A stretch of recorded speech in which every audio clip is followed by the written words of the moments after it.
Make sure you listen to my daddy's podcast right now. Is it best show in the world? And this is the Cards Face Up podcast. I am your host, Mr. Ty Hill. First of all, I hope everybody's having a wonderful motherfucking week. Now, today's episode is no different. It's one of those I Declare War episodes with Ty Hills where we bring on special people that's near and dear, and everybody that's supposed to know exactly what they do, and they build those moments of nostalgia, those moments of happiness, you know, and this person is no different than our usual guest.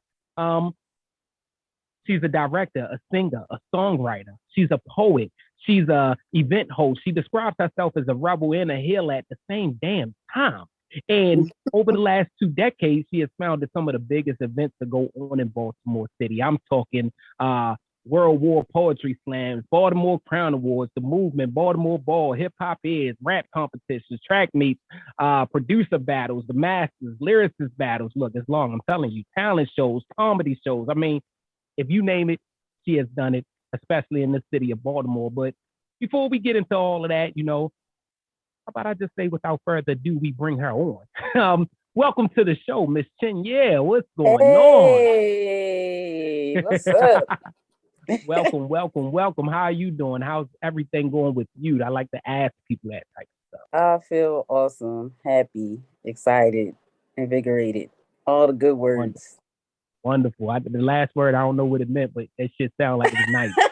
It sounded like it was like, yeah, over.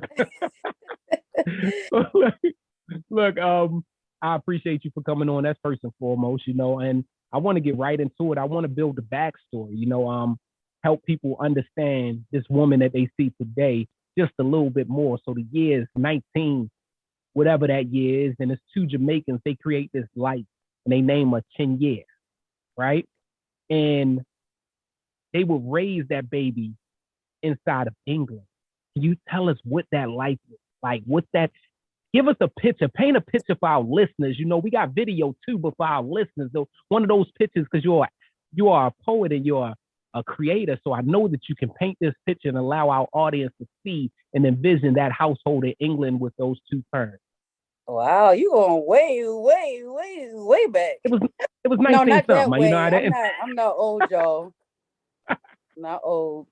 I identify as 17, so okay. It's not that back. Okay.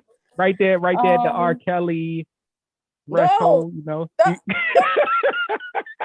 We're not putting those 2 in the same sentence.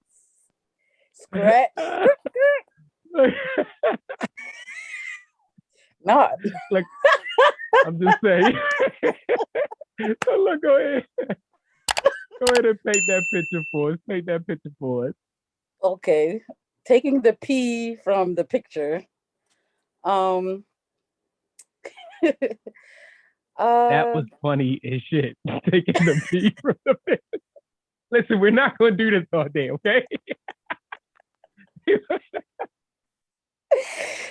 Definitely take the P from the picture. Yeah, taking the P from the picture. Yeah, so as you said, raised in England. So England is like, it's interesting because like here you have like African Americans. Like in England, if you're Jamaican, you just Jamaican. If you're from Ghana, you just from Ghana. If you're Nigerian, you from Nigeria. You know what I mean? So it's kind of that tip. And so I never really. I'm still a British citizen though. But you know, I've always identified as we identify there as my parents. You know what I mean? So Jamaican. So both of my parents, Rastafarian.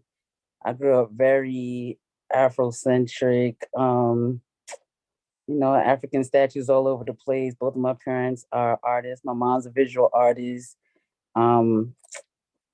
painter, like she draws, fashion designer, entrepreneur, and my dad, a singer, poet, musician, played the bass, guitar, and produces and stuff like that. So I grew up in a very free, revolutionary house. They let me take off days off school for like Malcolm X's birthday. It was fun. My dad, the whole house was full of vinyl records. We had more records than like furniture. So when I got home from school, like most of my friends would be like watching TV and stuff like that, but I would spend like literally 5 hours a day at least, like listening to his vinyl records. And that's how I learned a whole lot about singing and music. And the same with writing. I just read a lot all the time. They didn't give me like a bedtime. I would be in the bed, but as long as I was reading, it was fine. So I would stay up to Okay. like 2, 3 in the morning just reading and would get into writing and stuff like that. What else?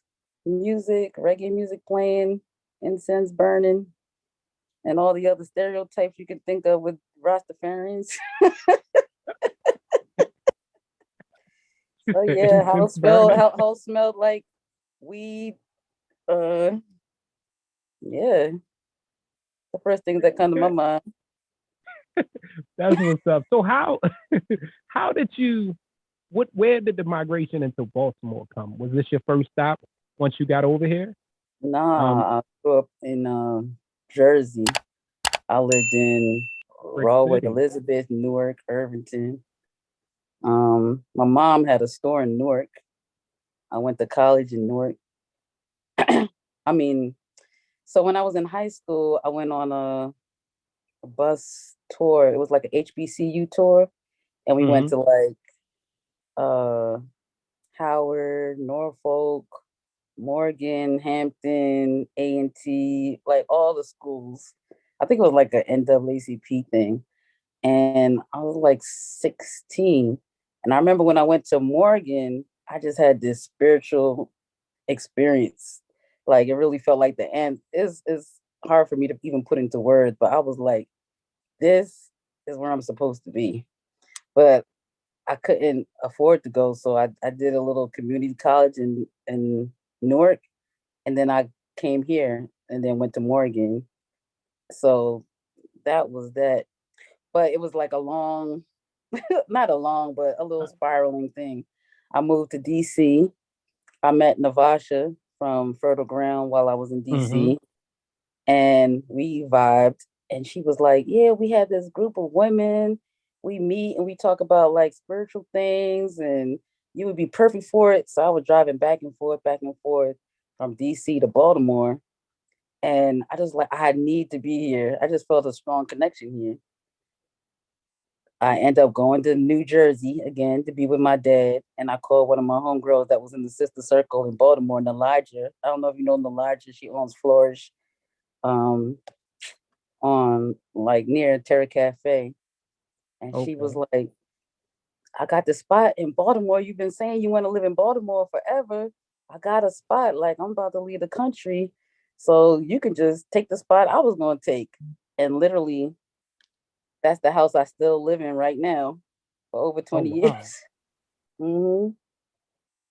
Okay, okay. That's dope. So now let's fast forward to you hopping on the creative scene. You know, you hopped on the creative scene. Now, first of all, I got a real good question about that. Do you find that you get prejudged on your natural appearance? You know, your natural holistic, like you said a few minutes ago, Rastafari and all the normal things that people think about them. Do you think you get prejudged and then people are like shocked, like, wow, she's a poet.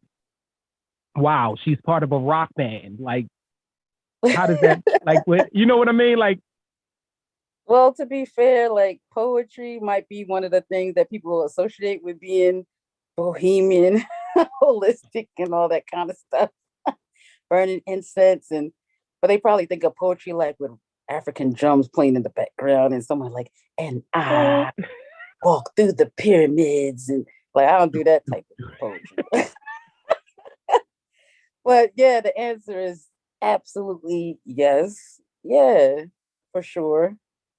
Um, but again, like my parents were very out the box. So I'm very out the box as well. So some of them stereotypes are in fact true. Like I have waist beads on right now. Uh, I have okay, African statues in my house. My house always smells like incense. I own sage. I own frankincense and myrrh. So some of the some of those things are facts. And then the other things are like I was a straight class clown my whole life, very disruptive in school. All my teachers told me I should be a comedian or something like that.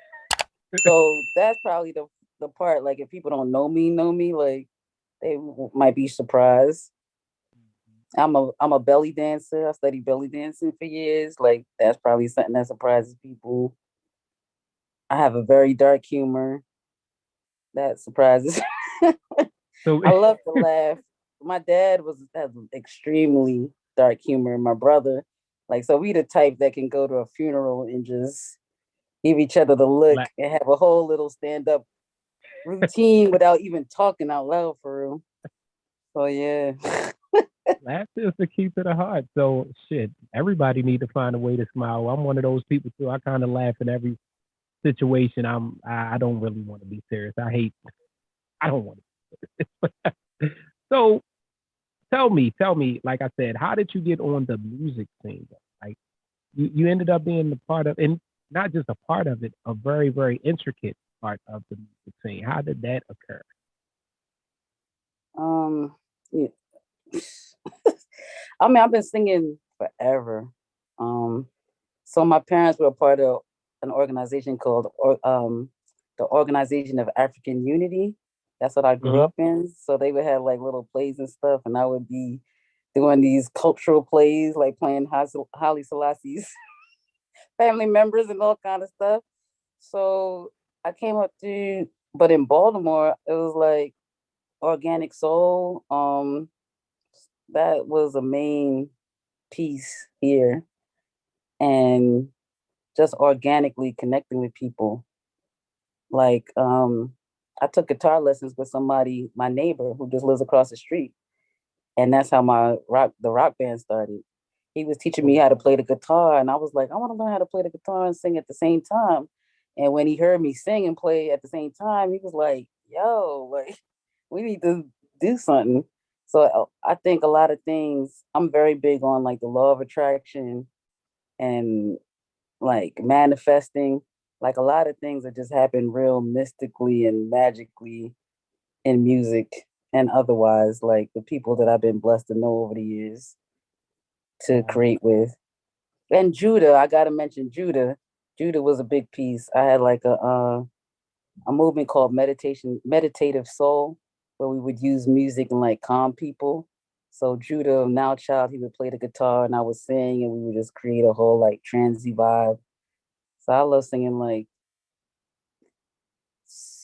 trance, calm music, wild rock music, reggae music, jazz music, any kind of music.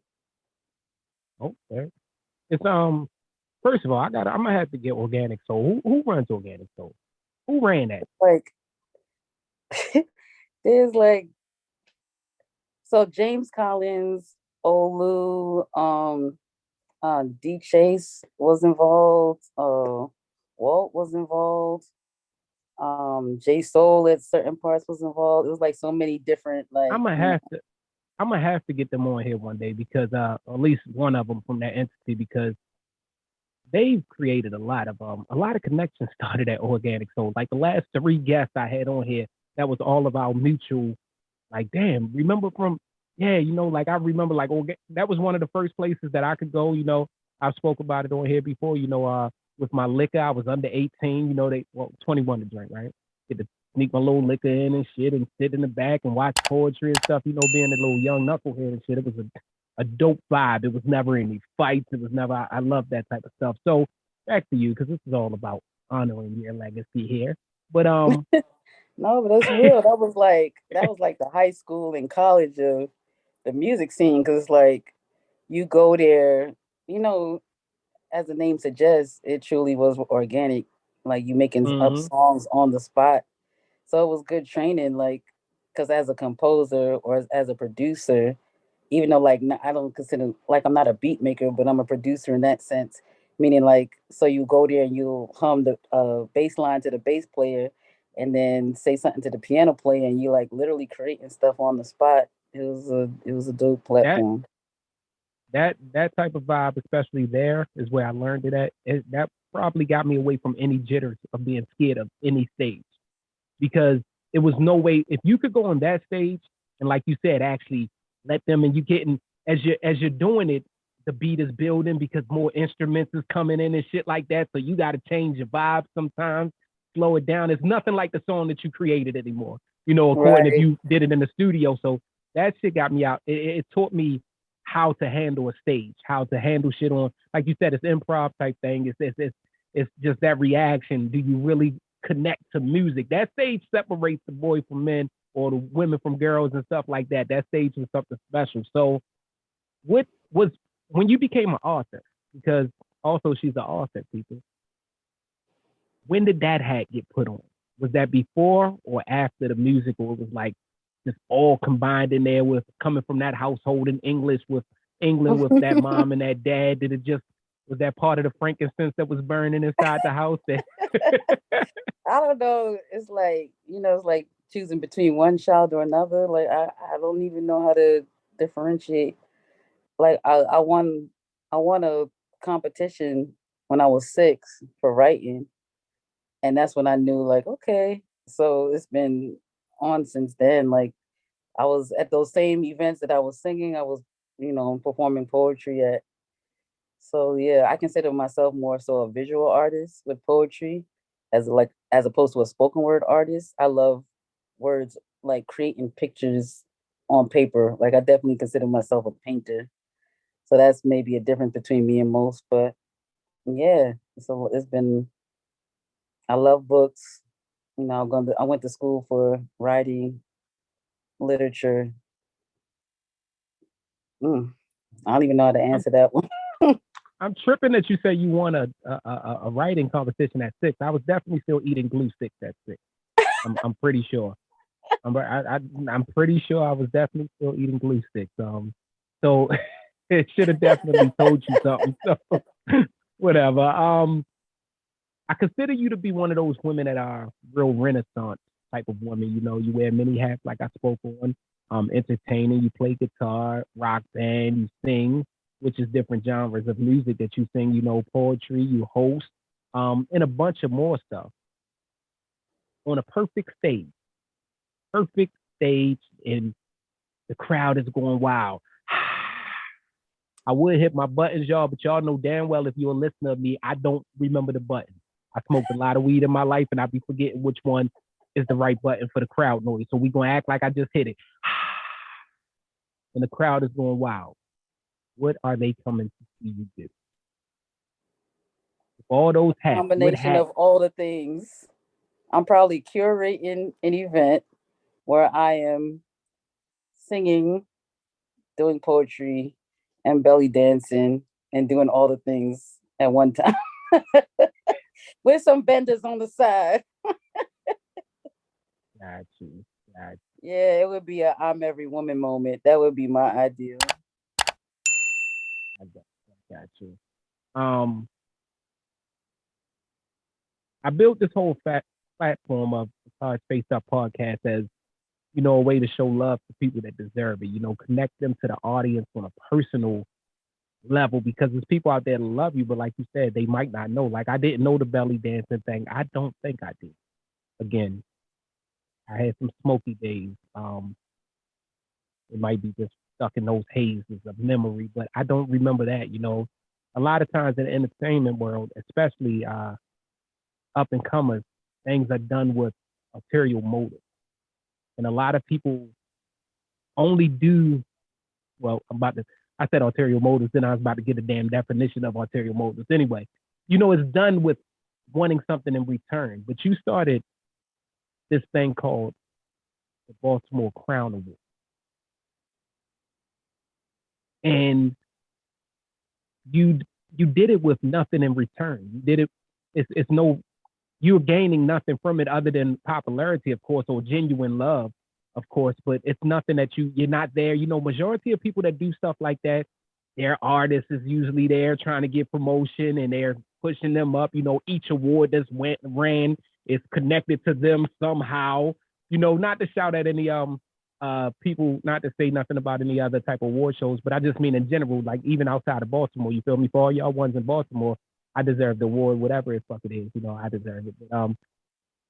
But, what where did that come from? Where did that idea come from? Tell us what these Baltimore Crown Awards are, how long they've been into place. Like, give us a breakdown because I think that's something that's just it's no ulterior motive. It's pure. It's and I've been there since the beginning. I've seen it since the beginning. But tell us exactly, our audience, our listeners, what the Baltimore Crown Awards are. Thank you. Firstly, thank you for that. It's two main things. The first is giving people their roses now, like crown them now, is the main thing.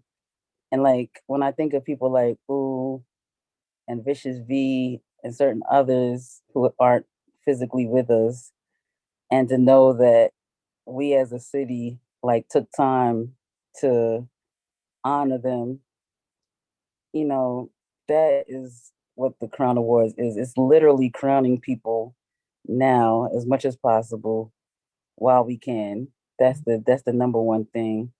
It's just about love. The second thing is community and unity, like getting people who wouldn't normally be in the same room or wouldn't normally be sitting next to each other. That gives me the greatest joy. Like to take like the most trap rapper and sit him next to the most, you know, bohemian poet, you know what I mean? And then make that kind of connection. I just love the whole family reunion joy vibes. Like I tell people, like the awards is the fake out. It's really about love and community, you know, for me. And that's what keeps me it's a lot, it's a whole lot. It's a lot of work. It's a lot, but that's the piece that is all the things, that love and giving people their, like you said earlier, giving people their roses. That just means everything to me. I can imagine it's a lot of work. I just now noticed the other day, well, probably about a month ago, um, I got a Baltimore Crown Award. What was it, like an invite to the next one? And I was like, what the hell? It just passed. Like you start a year. I was confused as hell. I was like, then I thought I was in something. Then I was just now getting over COVID. I'm like, what the fuck? So I got COVID brain now or some shit. I thought something was wrong. So I didn't know what was going on. But you literally start a year in advance. I Like, don't usually start this early, but I'm really okay, so trying. you're getting on there. Yeah, I start early, but not usually this early. But I'm really trying to make this beyond the night. Like, so for example, I've been going to people and asking them to like record short messages to like someone who's meaningful to them on some crown them now. Like, I really want that to be the jewel and that to be the piece. Like taking right now and let's crowning people. So that's where my brain is and my vision is. And also it's like towards Thanksgiving weekend. So I want everybody to know, like, don't plan nothing. November 19th. We all fitting to be together that night. Putting it out there from now. And it's an emerald party. You heard it here first. Okay, okay. So yeah, we all Look, in green this year. cards face up exclusive. Y'all heard that. Um, since 2006, which is when it began, right? Mm-hmm. How has it changed? First of all, is it what you thought it would be, or did it grow like just beyond your imagination? It has definitely grown. It's still not like I have a vision and it's not there yet, but it's getting there. Um, it's expanded in terms of, at first it didn't include activists, for example, it didn't include actresses, it didn't include, so it's just like going defining what the scene means, you know what I mean? It's Mm-hmm. not, the scene is not only, not to say that musicians are just an only, but you know what I mean? It goes beyond and above that. So it always included the people behind the scenes, like the engineers, the bloggers, but now just kind of looking deeper into all the other things that we might miss. Like we did makeup artist of the year, for example, last year for the first time. Um, we did the actress for the year for the first time last year. That kind of thing. Graffiti artists, stuff It's, like it's that. I like it. I'm a supporter of it. Not just because I was a recipient this year either. For those y'all know I've mentioned it on here twice, but I like to brag every now and then for myself. I am the recipient of the, ain't that what you call it? Recipient? I mean, I won. Yeah, hell yeah. I'm that. I won it. I won podcast. I'm gonna tell you in my mind what I won.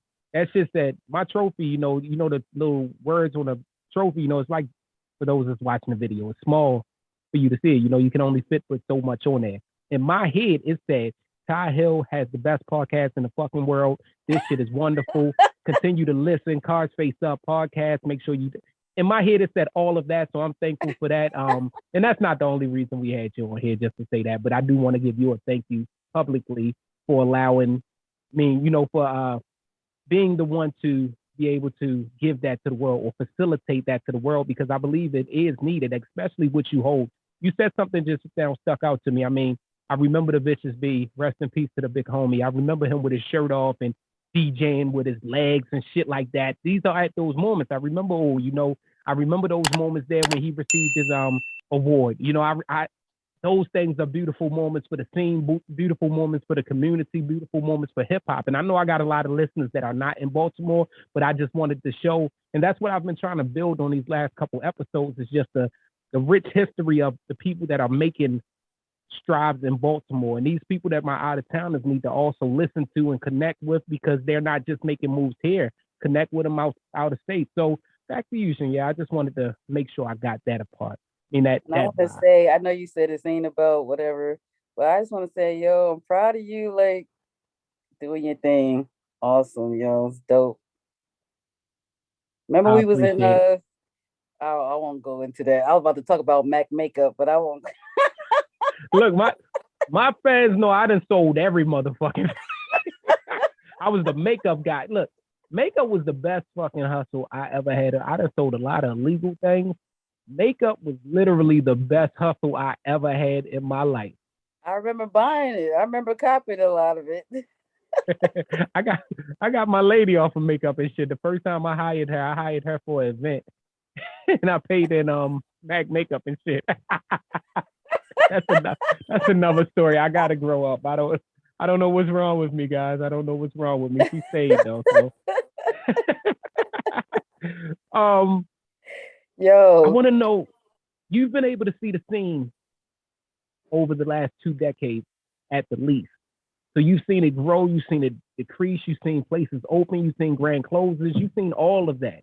You've been a part of it on all different sides of it. In your opinion, where's the Baltimore hip hop scene at right now? Oh man. That's one of those things I wish I knew the button.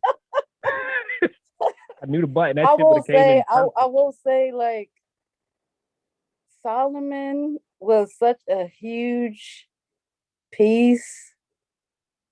Yo, like, and it really disappointed. Like, we threw me, Ogun, Walt, we threw like a appreciation party for Solomon. Like, people came, but I was kind of disappointed that it wasn't like filled to the room. Cause like me and Solomon are cool. Like, we talk often, like now, you know what I mean? Okay. He was such a huge thing, and I feel like since that spot closed, like that really created a shift or a hole that we're still recovering from, to be fully honest. Like, so it's there, but I really do miss those days, and I miss the vibe. I miss the connectivity that was there. Like, it's not the same, but I'm really sitting here brainstorming how to get that vibe back. Like, it's there in the poetry world and some other worlds more so, but it's just not like we just had a family vibe. You know what I mean? Like, yeah.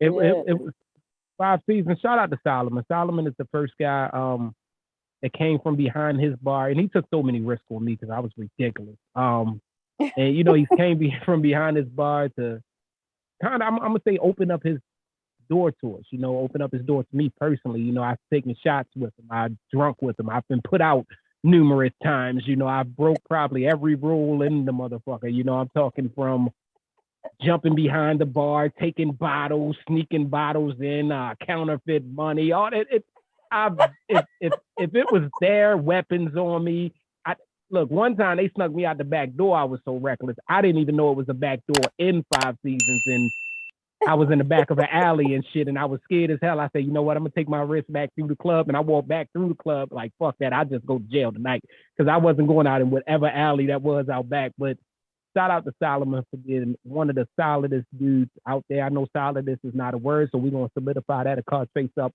podcast word, solidest. Um, he is one of those guys that he means a lot to the scene. He means a lot to the scene, and we're thankful for Man. Solomon. And we're talking, if we're talking selfless, Yeah, like people he have was. no idea how much sacrifice and how much he has put into this city for like literally nothing in return. Like They have an he's really idea. I mean, working they a was. job in the daytime and then working a whole extra shift just so we can have a spot to do what we were doing. Like he is Yep, just such a beautiful person. Team Virgo, so hashtag V's up. say that again. Hashtag what? V's up. He's a Virgo. I was just shouting out my Okay, son. okay. Yeah, we're not gonna do that. I know y'all canceling, but we V's up I was about over to here. say. I was about to say Caesar, but it's all type of gang coaches. I can't say Caesar. Cancer's up. But Yeah. so you being an OG, you know, one of those, you're solidified now as far as the history of Baltimore books. What advice do you have for the younger generation, whether it be poets, rappers, singers, just creative minds in general? Because that's something that you work with as well. But tell me, what are some of the advice that you have for the younger generation? So on a artistic tip, like don't try and hop from your room to the showcase or your room to a headline and stuff. Like there's power in the open mic land. Like use, get yourself together, polish yourself, you know, take ego out the equation. Like I think people just want their names on flyers and they don't want to pay their dues. Try and find the spots with the most honest audiences. Like Organic Soul, like if you wasn't killing it, like they will just straight talk over you. Like they is Yep. gonna drink, they gonna laugh. Like that taught you how to like silence a room. You know what I mean? But now it's just like got this polite culture where everybody just gets hand claps and everybody just like, you know. So that would be one. And then on another tip that we don't talk about enough, business is personal. So when I teach writing to youth or art to youth, I always say the best poem that you are going to write is yourselves, meaning like who you are as a person is equal, if not 1,000 times even more important than your craft. Not you have to master your craft, but you have to make sure who you are as a person. Like I'm in the room so many times, like where opportunities are lost because of the type of human being, a person is. Like, so that if I was talking to the youth, I would say spend a lot of time on that piece. Like, keep your relationships good. If it's not good, make them better. Just work on that piece hard. I got you. I got you. I think that's some very important advice. Some very important advice. I want to give you an opportunity to say exactly some of the things that we didn't touch on, or just some of the things that you think are very, very important as far as what you're doing, because you're doing a lot for the community. You just now spoke on it for a second just now, but I want people to know how they can reach out to you, how they can find out about some of these things that you're doing in the community, from the creative writing aspect, from the local music scene aspect, everything that you're doing over at the BaltimoreOrg.com, BaltimoreSceneOrg.com.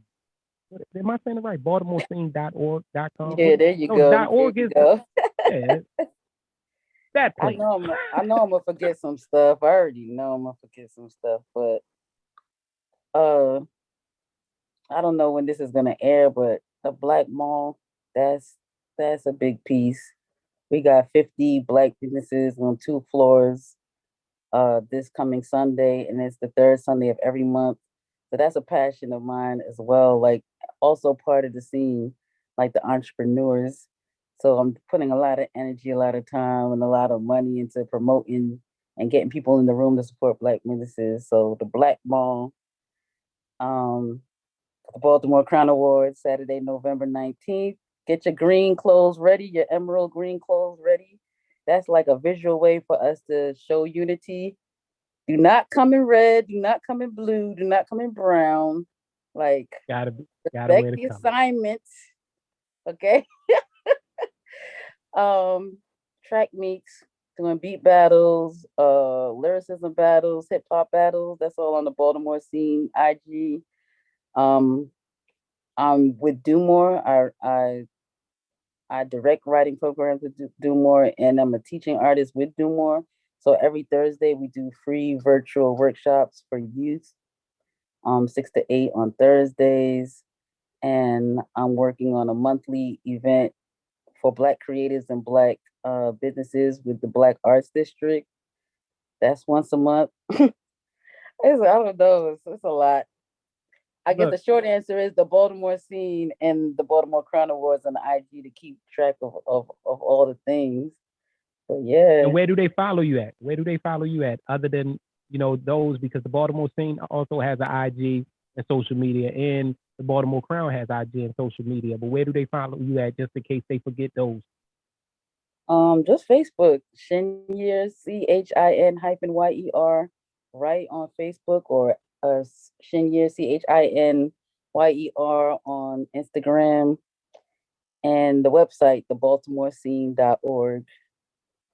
Got you, And got you. Y'all can also my number is 443-248-2596. I had the same number whole time I've been here.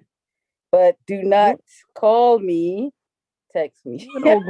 you and O gonna be on that same I'm Mike Jones shit. Y'all give y'all number out. Y'all don't care. My number's on a million flyers. Like I'm past that point. Like, Okay, I can dig it. Listen, I know just like you said that you had to, you was gonna forget some things. I knew for a fact that this is one of those interviews that we can last forever because you've done so much. I really just wanted to make sure that we touch bases and give you your roses and your flowers while you could smell them. You feel me? Well, your incense and your frankincense while you could still smell them. Make sure that you get those things and let you know just how important you are to our community, how important you are to our future. I want you to know that we thank you. We appreciate you. You don't get these things enough because a lot of times you are putting a spotlight on everybody else.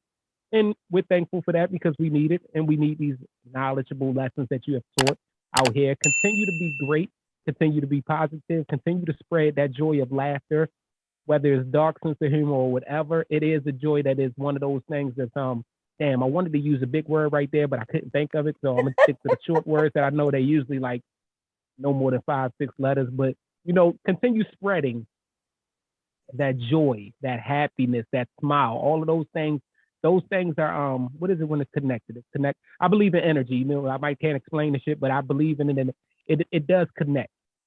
Continue to connect with the world through your smile, your laughter, your joy, all of the things that you bring them, whether it be your music. Hey, y'all, she also didn't mention she has a YouTube page with a lot of great music, cover art, and cover songs and things of sort that she doesn't promote for some reason because she has some beautiful music on there. She also has a book out, Black Fairy Tales. Make sure y'all go get that. It's filled thank with a you. bunch of Yes. great poetry. Everything is on thebaltimoreorg.com or whatever it is. I'm going to make sure I put it inside the description of this video, the correct.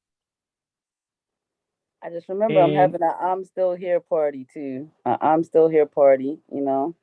I um 3 years ago, some of y'all know, like, I really was not fitting to be here in a couple months. So I'm celebrating that. I wrote a book called The C Word that goes into, like, I lost my parents, both of my parents back to back from cancer.